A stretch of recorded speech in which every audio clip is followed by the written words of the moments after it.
मेरी रिएक्शन क्या है, Fe2O3 plus 2Al gives Al2O3 plus 2Fe। ला लियो। यहाँ मैं अभिक्रिया को प्रकार बताना है, बताओ कौन सा है। द्वि विस्थापन पिटेंगी, कौन सी अभिक्रिया ला लाओ। अभिक्रियान के सारे प्रकार ढंग से समझाए ना, समझ में आए ना आए। हे दुष्टो सुनो मेरी बात ध्यान से, दोबारा बैठ, जल्दी बैठ लड़ा। मैं जब अभिक्रियान के प्रकार करा रहा हूँ, मैंने शुरू कहाँ से किया था, ला लियो ध्यान दो। संयोजन अभिक्रिया से। संयोजन अभिक्रिया में क्या हो रहा था, दो पदार्थ जुड़ रहे थे, जैसे कार्बन प्लस O2 जोड़ के एक CO2 बनाते हैं, A प्लस B मिलके AB बनाते हैं, वैसे संयोजन अभिक्रिया हो गई। फिर थी वियोजन अभिक्रिया। वियोजन अभिक्रिया में कोई सिंगल पदार्थ था, टूट करके दो पदार्थ बना रहा था, जैसे AB था तो टूट के क्या बनाएगा, A प्लस B।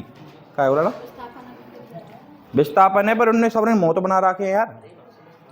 विस्थापन बताई। फिर विस्थापन में कोई सिंगल पदार्थ अपने आयनों का क्या कर रहा होगा, दूसरे को सौंप रहा होगा। मैंने बताई कि दो दोस्त थे, एक को ब्याह है गो, दोनों में थोड़ी बहुत मुट्ठ लड़ाई है गई, छोट मोट, दूसरे के संग चले गई, दूसरे से चले गई कि ना है।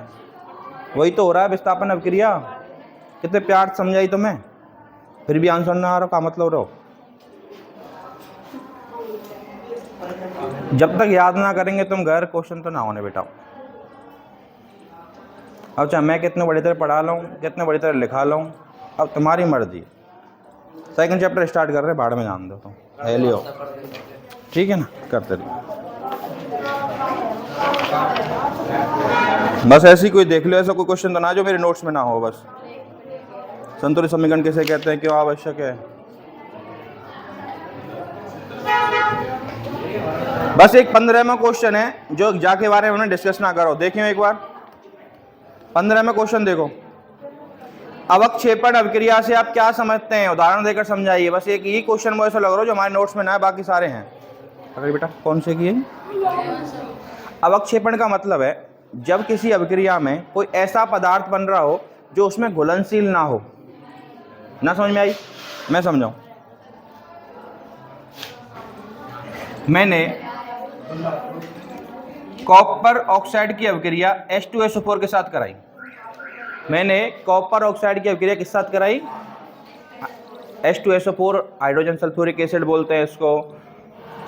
इसकी अभिक्रिया जब कराऊंगा तो बेटा मेरा क्या बनेगा, एक तो बनेगा मेरा CuSO4, साथ में मेरा थोड़ा सी मात्रा में जल बनेगा।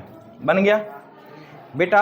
अगर CuSO4 उसमें घुली हुई अवस्था में मिलता है, यानी कि पता ही ना चल रही है हमें क्या है, रंग चेंज है और पानी में घुल गो।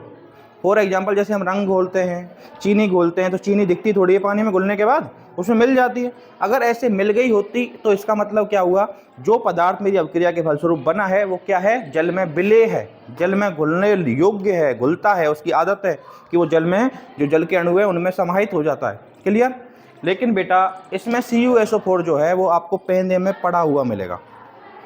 कैसे मिलेगा, जब आप देखोगे ना तो जल तो है ही बेटा, साथ में जल के नीचे पेंदे में इकट्ठा हुआ मिलेगा। कैसे कलर का, थोड़ा ग्रीनिश कलर का, मतलब हरो पर हरो ना, समझ गए, ऐसे कलर का मिलेगा। अब इसका मतलब क्या हुआ, ये पदार्थ अभिक्रिया के फलस्वरूप बनने वाले जल में विलेय नहीं था, अवक्षेपित रह गया, बच गया। अवक्षेपण किसे कहते हैं भाई, जो चीज बच गई हो साथ में या रखी हुई दिख रही हो हमें कूड़े की तरह, उसको कहते हैं अवक्षेपण। तो बेटा जब ये अभिक्रिया में घुलेगा ही नहीं तो इसे कहते हैं हम अवक्षेप। क्या कहते हैं, अवक्षेप। और जब ऐसी रिएक्शन जिसमें कोई अवक्षेप बन रहा हो उसे कौन सी अभिक्रिया कहते हैं, अवक्षेपण अभिक्रिया।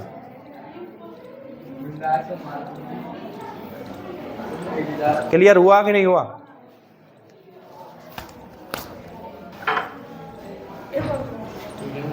समझ में आया बेटा। तुम्हारी किताब के पीछे के जितने भी क्वेश्चन हैं उनमें ईमानदारी से तो एकमात्र ही क्वेश्चन है जो तुम्हें पूछना चाहिए हो। अब मैं समझा रहा हूँ, तुम एक एक करके वो भी तुम्हारे सिस्टम से ना बैठ रहो। तो बेटा मेरी समझ में तुम घर ना पढ़ के आए ना तुमने भी देखे, या तो तुम ले रहे हैं हल्के में, तो तुम्हें मुबारक, मैं मेरा काम अपनी ईमानदारी से कर रहा हूँ, तो यहाँ में मोह तो अंदर को गिला शिकवा है नहीं। बात थी कि यार जब मैं अपना टाइम बिगाड़ रहा हूँ तुम्हारे काज तो यार तुम्हारे समझ में बैठे, तुम्हारे काम आवे ज़िंदगी भर। अभी तो भाई ज़्यादा ना 2 साल तो पढ़ेंगे सब रे, मान लो बुरे तो बुरे कि तुम्हें 12वीं के बाद पढ़नी ना, तो 2 साल तो हैं तुम पे। वाकई काज दिमाग में कुछ चाहिए भी सही भाई, आगे जाए कोई सब्जेक्ट पढ़ोगे तो दिमाग थोड़ा बहुत तो चाहिए। अब तक जैसे पढ़ लिए, पर अब जो तुम्हें ढंग से पढ़ा रहा हूँ तो कम से कम मेहनत तो करो, क्योंकि रियलिटी है जब तुम आगे पढ़ेंगे ना वास्तव में तुम्हें याद आवे कि वास्तव में वहाँ मास्टर ने एक चीज़ भी बड़ी तरह पढ़ाई, पर हम यार बकचोदी में रह गए, क्योंकि हमें कोई ने पढ़ाई जब हम तुम्हें पढ़ा रहे हैं। आगे तुम्हारी मर्जी है, कल जाके फिर देखो, फिर भी कुछ समझ में ना आए पूछनी हो, हम चैप्टर चालू करेंगे दूसरों।